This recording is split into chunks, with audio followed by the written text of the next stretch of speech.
Yo, what's up guys, this is the Asian Pitbull here and welcome to my Smackdown review, watch or skip. So this is the go home show for Extreme Rules, and if you saw my video on Monday Night Raw, it was terrible. It seems that after that great week where Heyman was in charge, now they're just back to the same old same old. And for Smackdown, was this the case? No, it wasn't. Smackdown was actually an improvement compared to last week, which was dismal.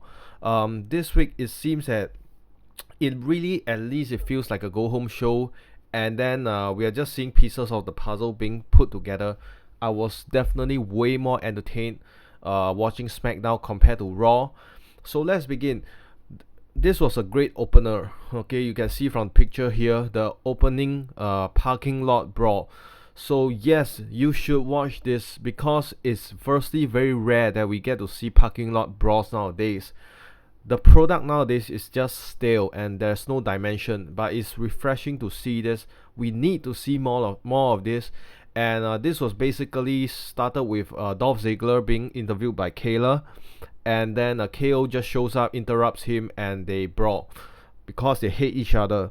Then just how convenient, a bunch of jobbers were just walking around, strolling around, and just in time to break them up. Shane McMahon comes out, and Shane basically wants them to stop, and Shane bars KO from the rest of the night from SmackDown and orders him to go home.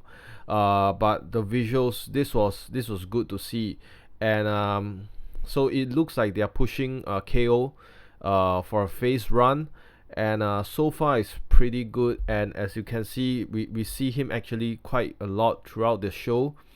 And Dolph is just a fiddler, or just a prop basically. So next we see actually before this, Shane was interviewed, and then he basically makes the main event. Originally it was Dolph versus KO, but he changes to Dolph versus Roman, and then KO interrupts, and KO basically cuts a shoot style promo, okay, and it's very obvious. And for those noobs and newbies and babies, this ain't a real shoot. So this is just a shoot style promo, and I mean, give it to him, but it's nothing breaking or nothing like the CM Punk or Joey Styles kind of promo. But give it to him. KO is a good mic worker, and the fire is there, man. He's pumped up. There was a fierce promo. Then Shane comes out, so basically he repeatedly tries to cut off Kevin Owens' mic, but he's smart enough to keep on grabbing new mics. And then eventually security comes out and chases KO out of the arena. So we thought that's the last we see of him, but apparently not. So the next thing we have is the match between Finn Balor and Shinsuke Nakamura. So finally, I'm glad that Nakamura is back. He deserves so much better just based on his reputation and in-ring work. Now, if there's were to be a first ever Asian WWE champion, it should be Shinsuke. But anyway, they have a TV match. Here's the thing, I like that they are bringing back Nakamura, and I like that the Intercontinental Champion is being presented on the product. But what I don't get is that they are teasing this feud, Intercontinental Championship feud. Why are they having a TV match for free? They are not even advertised. They are not even having a match on Extreme Rules and on the go home show. And like, this is supposed to be a dream, I know, a dream matchup for many people, and especially their history from New Japan Pro Wrestling, and you just throw them in a random TV match on Tuesday Night Smackdown. I don't get the booking here. So it's either lazy booking or they just don't give a fuck. Either way, it's just so mind-boggling that they will do something like this. Okay, so when will the Intercontinental title match be if it's not on Extreme Rules? Huh? Doesn't make sense, right? So at some point, I wrote here, you shouldn't waste your time watching this. But there was a beautiful spot, innovative move by Nakamura, who Corey called it a sliding German suplex, where he basically had Balor hung on the ropes, and then he runs towards him and slides out, and then grabs him and German suplex. You have to see it to know, but it's beautiful and innovative. That's the kind of things Nakamura can give to you. And the way they are booking this, Nakamura was super dominant.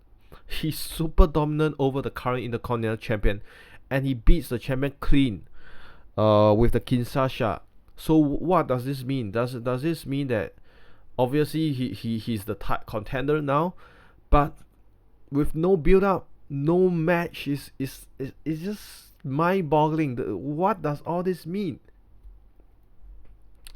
Next, we have a Samoa Joe promo. This was intended to be in the backstage segment, but because this is ties into the main event WWE title, so I have to talk about this.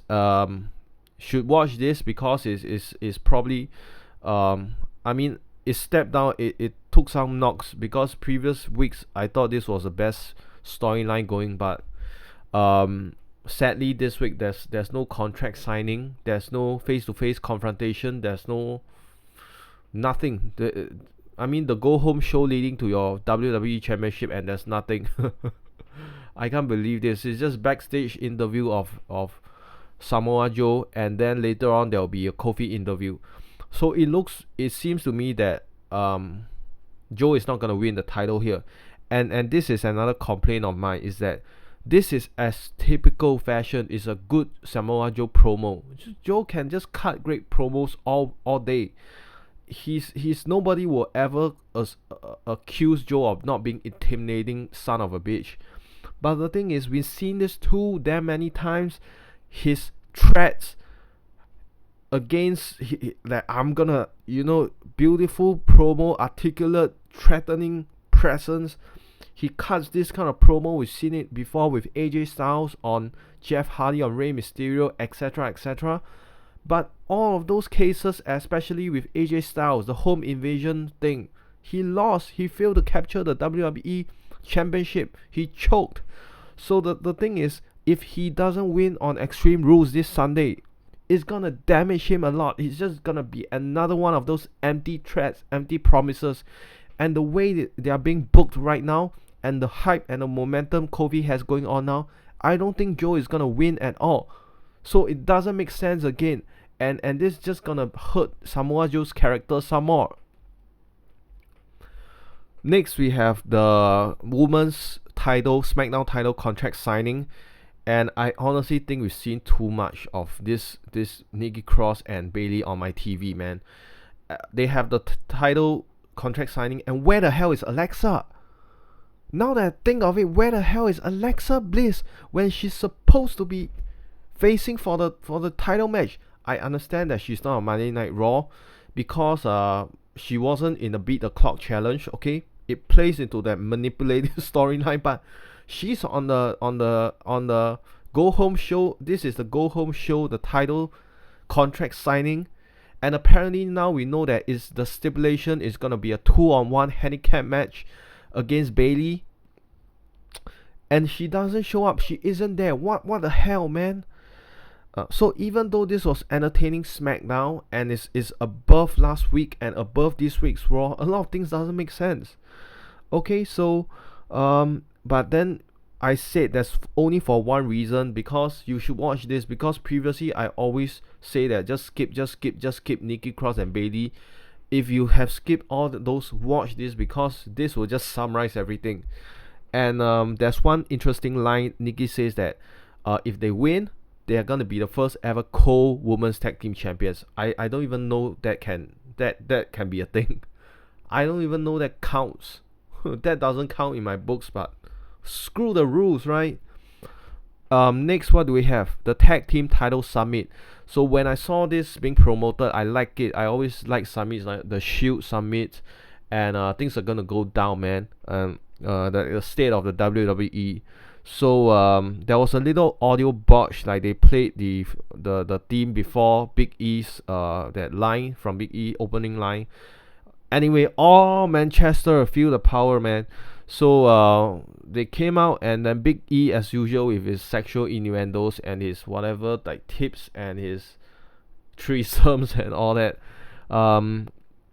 So the typical sequence are basically the Planet's Tag Team Champion comes out, and I like this line that was said against Rowan the Big Red by Xavier. He said that Rowan was listening to Bray, then listening to Harper, then now listening to Bryan. Who's your daddy? Who's your daddy exactly? That pissed Rowan off and got a "Who's your daddy" chance. And I'm disappointed because I want to hear Rowan talk. Why you tease it when you then don't have Rowan talking? Okay, Rowan should talk, but Rowan didn't. This was a must-watch segment because it's entertaining and it's actually a storyline that has been built. Okay. Anyway, D-Bry with shooting some hard truth that the New Day cannot escape the mid cut. Oh my fucking god, that's a burn right there, man. What a promo D-Bry is. Heavy Machinery comes out, the same sequence, they gotta cut some promo, and I have to say sorry, Tucker Knight, he has no fire in his voice, and if this trajectory continues, he's just gonna be the one forgotten. Okay, the breakout star is gonna be Otis. Otis has it. He has the look, he has the voice, he has the charisma, he has the when he talks, you are drawn to him because he's entertaining and he's all in. His gimmick. Tucker just feels unsure and just like a 16 years old boy in a 30 years old man body, if you get what I mean.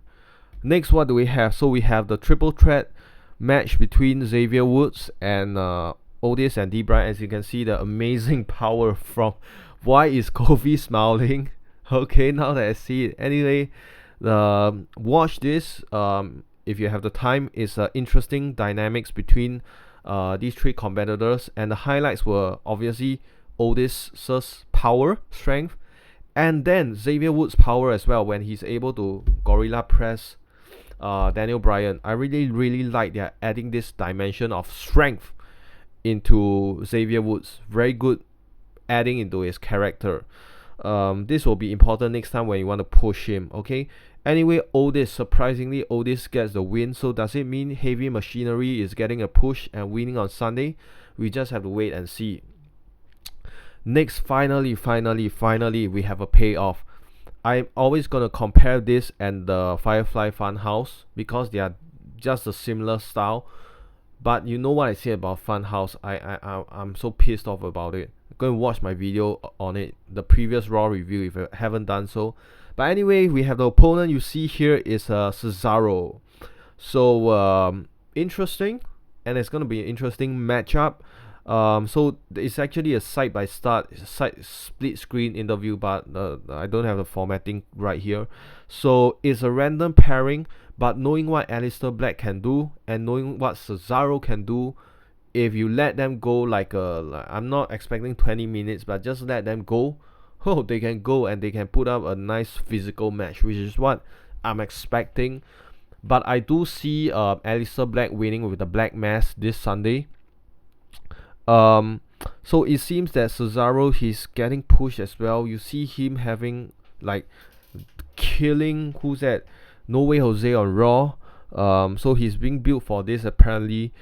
But the thing I can't buy, man, Cesaro is still wearing braces, as if he's not a big enough of a nerd, and they actually let him. Gosh, Vince gonna hate that. This motherfucker, 6'5", 230-pound monster, the physique. But we already established over the years he can't cut promo, he has no charisma, and now he's just a big Game of Thrones nerd wearing braces. Cesaro, I respect the hell out of him, his work ethic, amazing, crazy, inhuman strength and things he can do in the ring. But he's just a perfect example of someone with all the in-ring talent but zero charisma.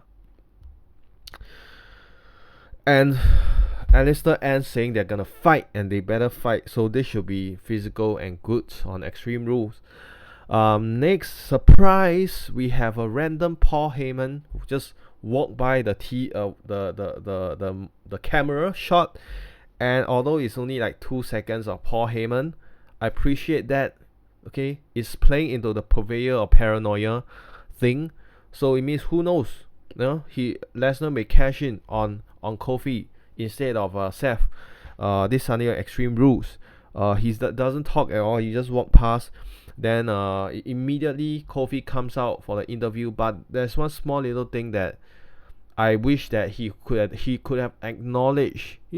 Like as if you think we are dumb. Kofi would have seen Paul Heyman and kind of should have acknowledged she should look at this weirdo, or like, yeah, you better walk, or just acknowledge. But he just comes out smiley face and all that, as if he didn't see Heyman. Just nitpick, but I mean, if I was a booker, I would have done that, but I ain't. So nothing happened. You can skip this anyway. It's just a good positive Kofi promo. Next we have the main event of Roman versus Dolph, and you can skip this as well. Basically, there's nothing much to see in this except the typical Shane and his crew, his lackeys come out. Shane on commentary, the two idiots, okay, in Elias and Drew interfere in the match. Obviously, the same old formula. And then Dolph dominated the match, but then surprise, KO is back. Stone Cold Stunner Shane McMahon, and then Roman Reigns spears and gets a win. That was a good booking for Kevin Owens, but the thing is, I still don't know how I feel about him and him using the Stone Cold Stunner, because he's too short and it doesn't look good. And you don't need the stunner when you have your own move. That's Stone Cold. Don't be a mark. Backstage segments, should you watch or not? I would say that you should skip the ones with Shane. Watch the one with Backstage with Iconics and Kabuki Warrior. Okay, Paige actually slaps, I think, Peyton Royce, and warns them the title match is coming. Roman interview, if you are a Roman fan, just short and sweet. He says that the opponent should learn to rest in peace this Sunday. Skip the Ali, skip the Ember Moon, skip this Shelton Benjamin. And overall final rating, I give this a 6 out of 10, because it was actually entertaining, and it was an improvement over last week, and it was normal-ish. It's not a good go home show, but it's a good like Smackdown TV show. Considering the standards nowadays, mind you, standards nowadays, this is the best Smackdown, I think, in the last 3 weeks, I'll say. So next we have Extreme Rules this Sunday. I'll probably be giving my predictions and also my reactions. I hope Lesnar shows up. I mean, I don't have much hopes for the product nowadays, but I hope they actually with the new executive directors, the injection of the NWO, the injection of Eric Bischoff and Paul Heyman. I hope that the product actually finally actually gets back on track again. So this is the Asian Pitbull. I hope you enjoyed this review. Please subscribe to my channel if you haven't already done so, and leave in the comments, man. I want to hear your comments, what you think about all this and in general the product nowadays. Hope to hear from you soon. Asian Pitbull signing out.